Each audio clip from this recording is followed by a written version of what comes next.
Coba bayangin di tahun 80-an, seorang petani kerja 8 jam sehari aja udah bisa beli rumah.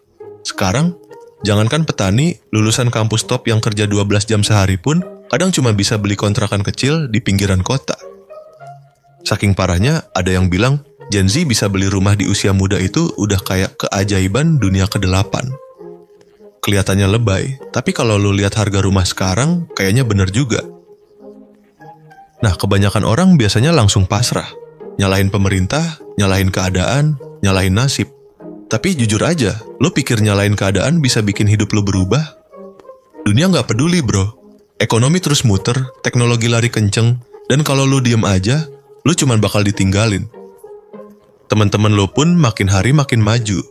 Bukan karena mereka jahat, tapi karena mereka sadar. Yang jalan pelan pasti ketabrak. Dan percaya gue, percepatan ini belum puncaknya. Karena proyeksi menuju 2030 itu bukan lagi teori konspirasi atau omong kosong belaka. Inflasi makin gila, harga makanan makin mencekik, dan yang lebih ngeri. Dunia kerja sekarang bukan cuma saingan sama manusia, tapi juga sama robot dan AI yang upgrade 24 jam tanpa capek. Nah, di video kali ini gue bakal bedah strategi gimana caranya lo bisa bertahan sekaligus tumbuh di tengah dunia yang makin gak jelas ini. Kita bakal bahas apa yang sebenarnya tersembunyi di balik agenda global kayak SDGs dan The Great Reset. Yang katanya sih demi dunia lebih adil dan berkelanjutan. Tapi pertanyaannya, beneran buat dunia atau buat mereka yang lagi pegang kendali? Karena kalau lo perhatiin, pergeseran ini udah mulai kelihatan. Dari kepemilikan barang pribadi ke sistem sewa, dari uang tunai ke uang digital yang semua transaksinya bisa dipantau. Bahkan identitas lo nanti bakal nyatu ke sistem digital biar lo bisa akses layanan dasar. Dan jangan lupa ada kalimat kontroversial dari World Economic Forum. You will own nothing and you'll be happy. Kedengarannya manis, tapi coba bayangin kalau semua harus nyewa, lo nggak punya apa-apa, dan akses bisa dicabut kapan aja. Itu bukan kebahagiaan, itu ketergantungan. Dunia 2030 bisa jadi kayak dua sisi mata uang. Yang bisa adaptasi bakal makin di atas, yang nggak siap bakal makin susah. Kelas menengah perlahan bisa punah, dan mayoritas orang turun jadi kelas bawah. Jadi sebelum lo makin nyesel, dengerin baik-baik, karena yang bakal gue kasih di sini bukan cuman warning, tapi juga senjata biar lo bisa siap hadapi 2030 tanpa jadi korban.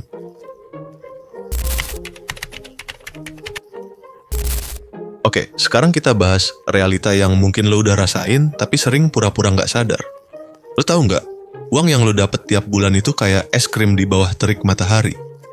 Bentuknya masih ada, angka di rekening masih sama, tapi nilainya pelan-pelan mencair. Contoh paling gampang, gaji UMR naik 1 juta. Kedengarannya keren kan? Tapi tiba-tiba harga cabai, beras, sama bensin naik 100%. Itu sama aja kayak lo dikasih bonus gede, tapi langsung dirampok warteg sebelum sempet dipakai. Dan parahnya, inflasi ini bukan lagi sekadar angka di berita ekonomi. Inflasi itu udah jadi maling halus yang tiap hari ngambil sedikit demi sedikit dari kantong lo tanpa lo sadarin. Lo ngerasa masih bisa jajan kopi, masih bisa nongkrong, masih bisa traktir temen. Tapi coba deh bandingin isi keranjang belanjaan lo tahun lalu sama sekarang. Barangnya makin dikit, harganya makin gila. Nah, banyak orang mikir solusinya gampang. Ya udah, nabung aja. Tapi kenyataannya, nabung sekarang itu kayak naruh es krim di bawah matahari. Angka di buku tabungan emang tetep, tapi nilainya terus lumer. Tahun ini gaji lo bisa buat bayar kos, internet, sama makan. Tahun depan, bisa jadi cuma cukup buat bayar bensin doang. Dan ini baru satu sisi realita pahit. Karena kalau lo pikir masalah terbesar kita cuma harga barang yang makin gila, salah besar bro. Percaya atau enggak, ada musuh baru yang jauh lebih berbahaya dari inflasi. Musuh yang bisa nyulik sumber penghasilan lo secara langsung. Dan namanya adalah AI. Gue bakal kasih tahu di bagian berikutnya. Kalau lu kira masalah terbesar lu cuman inflasi yang bikin belanjaan makin tipis, lu salah besar. Karena ada musuh baru yang jauh lebih licik dan dia nggak pernah tidur. Namanya AI dan otomasi. Gini, dulu di kantor-kantor bikin laporan keuangan aja butuh 10 orang. Sekarang, 2 orang plus AI udah kelar. Bos mana sih yang mau bayar mahal 10 orang kalau 2 orang dengan teknologi bisa ngerjain lebih cepat, lebih murah, dan gak pernah ngeluh minta cuti? Gue kasih contoh yang lebih relate, editing foto, nulis skrip, bikin musik. Dulu lo harus bayar freelancer atau kerja lembur. Sekarang ada AI yang bisa bikin dalam hitungan detik. Lo bisa bayangin kan seberapa banyak profesi yang tadinya kelihatan aman, sekarang pelan-pelan diincar buat digantiin? Nah, yang bikin ngeri itu bukan cuma kemampuan AI yang makin canggih, tapi kecepatannya.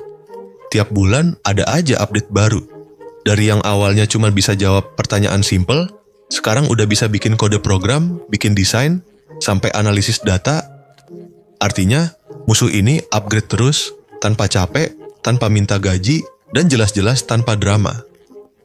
Jadi kalau lo masih santai, mikir, skill gue masih aman kok. Hati-hati. Justru skill yang lu bangga-banggain itu bisa jadi target pertama buat diganti. Bukan karena lu nggak jago, tapi karena ada mesin yang bisa ngerjain lebih cepat, lebih murah, dan hasilnya konsisten. Tapi tenang, gue nggak mau bikin lu hopeless. Karena meskipun AI bisa ngerampas banyak kerjaan, dia juga buka peluang baru. Dan nanti gue bakal bongkar gimana caranya biar lu tetap dilirik, tetap relevan, dan nggak keseret jadi korban teknologi. Jadi stay dulu, karena kita bakal masuk ke bagian paling penting, strategi buat bertahan dan naik kelas di tengah dunia yang makin gila ini.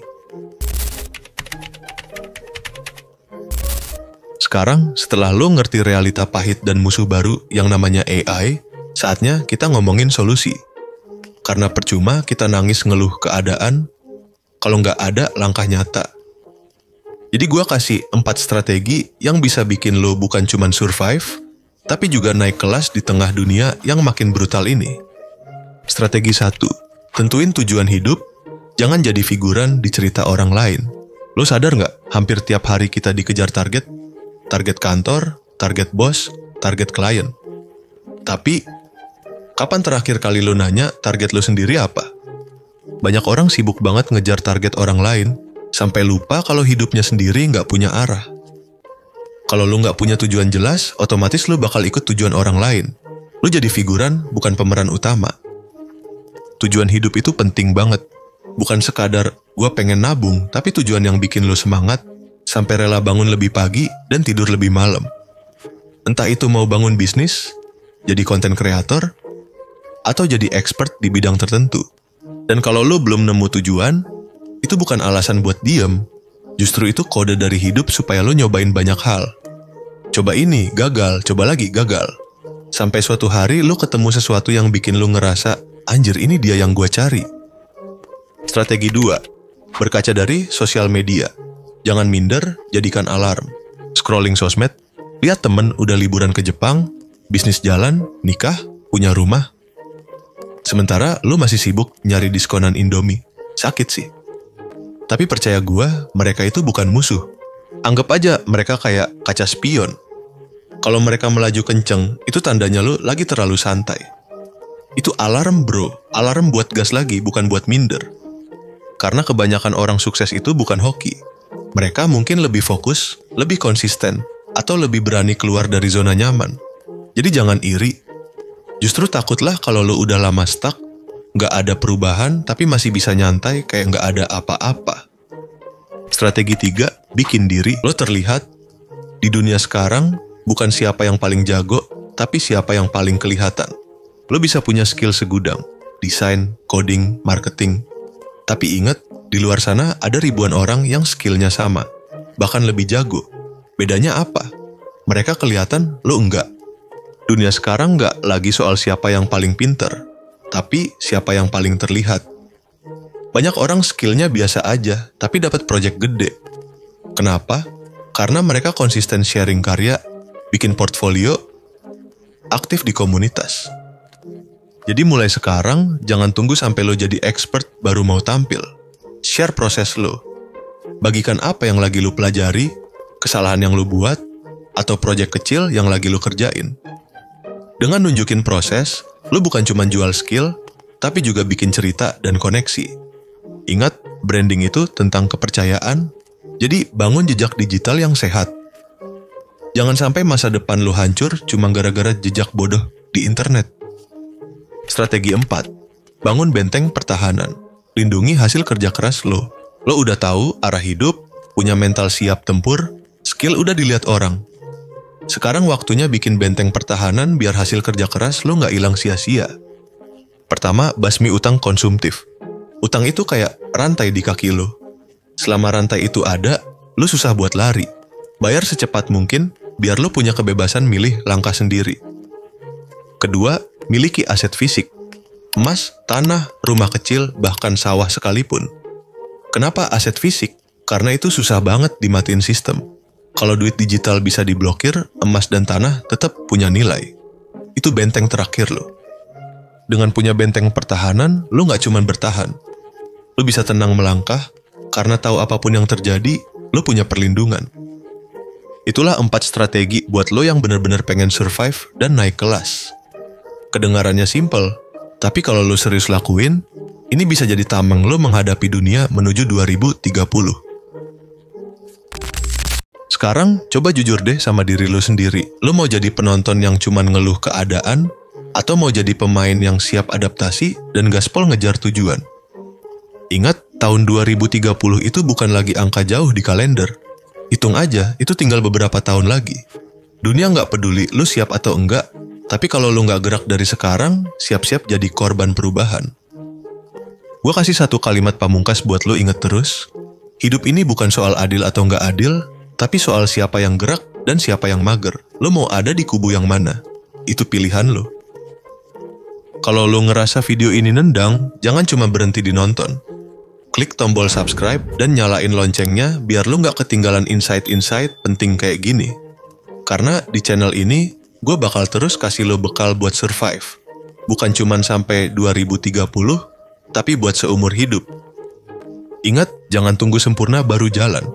Mulai sekarang, gerak, upgrade diri lo, dan bangun benteng pertahanan. Karena masa depan itu milik mereka yang siap, bukan yang banyak alasan.